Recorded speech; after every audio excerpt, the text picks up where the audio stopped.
vous nous suivez en direct, en live sur notre page Facebook Kivustaz, également sur la page Wedding Show. Vous êtes nombreux, vous êtes plus de 13 000 personnes à nous suivre, 14 000 à nous suivre. Vous nous suivez également sur la page de Miradi Group. Merci de nous suivre de partout en RDC, dans le monde et en Afrique. Écrivez-nous au 09 94 35 35 94 pour poser vos questions à Continjongi. Comment elle a si s'est relevée et aujourd'hui elle est coach, elle est motivatrice. Elle est une entreprise réussie qui est en train de briller partout en RDC.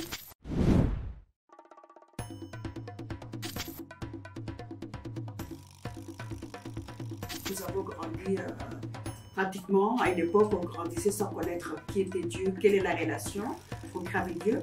Mais quand j'ai eu cette épreuve, c'est à ce moment-là vraiment que je me suis approchée de Dieu. C'est à ce moment-là que j'ai appris qui était ce Dieu puissant, celui qui dit je suis le mari de la veuve, le père des orphelins. Ah oui. Et je pense que c'est le premier élément qui m'a permis de dire il y a quelqu'un qui s'occupe de moi, qui s'occupe de mes enfants, qui va me permettre d'aller de l'avant. Donc pour moi, ça c'est le premier élément. Et puis il y a eu d'autres aussi, d'autres éléments, tels que la détermination. La détermination de dire je ne veux pas, je refuse. Parce qu'en fait, dans la vie, il y a des choix qu'on décide, des choix qu'on fait soi-même. J'avais décidé, j'avais demandé que je ne serais jamais une veuve mendiante. Donc pour moi, déjà, c'était un non catégorique. Les difficultés financières, c'est ça le plus gros challenge que tout entrepreneur va rencontrer. Je les ai rencontrés aussi. Et le gros problème que j'ai eu, c'était le capital. Et c'est le problème que tout le monde va rencontrer. Comment chercher la clientèle, ça aussi c'est un gros challenge. Commencer à affronter, aller vers les clients, faire le marketing. C'était un grand challenge pour moi. Et avec le temps, on apprend, on a le courage, on est déterminé. Donc ça, ce sont les challenges que j'ai eus. Quand le business a commencé, à un moment, on réalise qu'on a plusieurs dossiers à gérer. Vous gérez les dossiers de la maison, des enfants. Vous devez gérer les dossiers du travail. Alors là aussi, c'est trop demandé, comme on dit. Je peux continuer encore à citer les challenges des frais, parce que non seulement il faut vous battre avec le capital, mais il y a aussi les charges. Donc il y a les charges que vous devez couvrir en tant qu'entrepreneur. Au départ, quand j'ai commencé la petite entreprise, on était à deux. Donc on était à deux, donc moi et celle qui m'assistait comme la collaboratrice. Mais même avec ça, vous devez la payer, vous devez payer le loyer. Et trouver l'argent pour couvrir ses frais, c'est vraiment un casse-tête chinois, comme je dirais. Et souvent, les gens abandonnent parce que les charges deviennent trop lourdes, les charges administratives deviennent trop lourdes, et à un moment, les gens abandonnent. Mais moi, je n'ai pas abandonné. J'essaie d'identifier quel était le problème que je devais résoudre au moment même.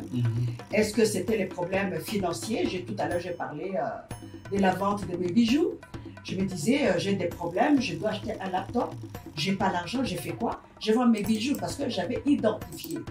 Alors, c'est à vous d'identifier les challenges qu'il vous faut. À une époque, je réalisais que j'étais nulle en marketing. Et comme j'étais nulle en marketing, qu'est-ce que je devais faire? Suivre des formations. Parce que les formations, on les néglige, mais ça vous permet d'être au top de l'information, d'être au courant de ce qui se passe dans le nouveau monde.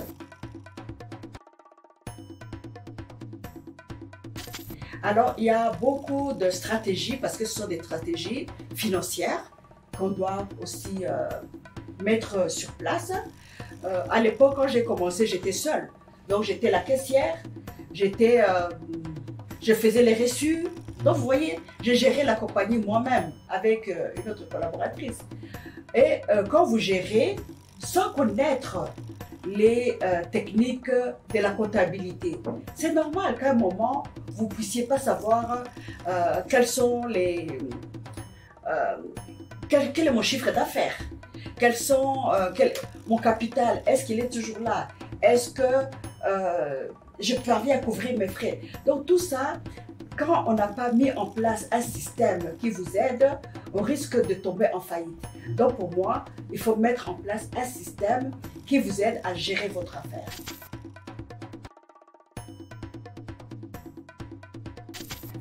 Ma chère fille, ce que vous dites, je suis passée par là aussi. Hein. Je dois dire que à mon âge, quand j'avais 30 ans, je devais être comme vous peut-être, ou bien un peu plus âgé que vous, où vous vous dites le monde m'appartient. Alors. Le genre, quand on me regarde en train de dandiner dans la rue, ça s'arrête à ça. Mais quand on a des ambitions, quand on a une vision, on s'est dit, ma beauté, quand j'aurai 60 ans, qu'est-ce qui va rester de ce corps de 20 ans? Donc, on doit toujours se poser la question, qu'est-ce qui va rester dans 40 ans de ce corps de 20 ans? Et je me pose aussi la même question. Et mon ambition, c'était d'élever mes enfants dans la dignité.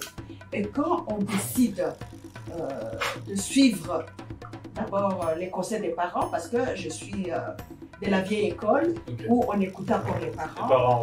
On écoutait les parents de la vieille école, on s'est dit je ne dois pas décevoir mes parents, où on ne veut pas créer la honte dans la famille. Alors cela m'a guidée, et puis je m'accrochais à Dieu en disant God, show me the way. Yeah. Et en s'accrochant de cette façon-là, on y parvient.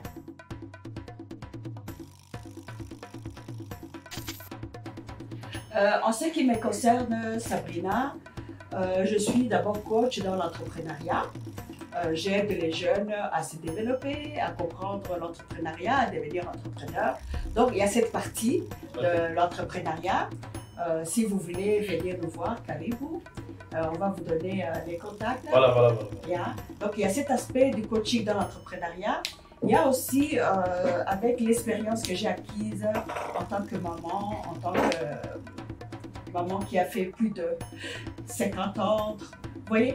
Alors, il y a aussi un aspect où je peux appeler le life coaching, comme ce que vient de nous demander à la jeune fille, comment elle devrait se comporter devant les tentations de la vie. Ça aussi, je le fais.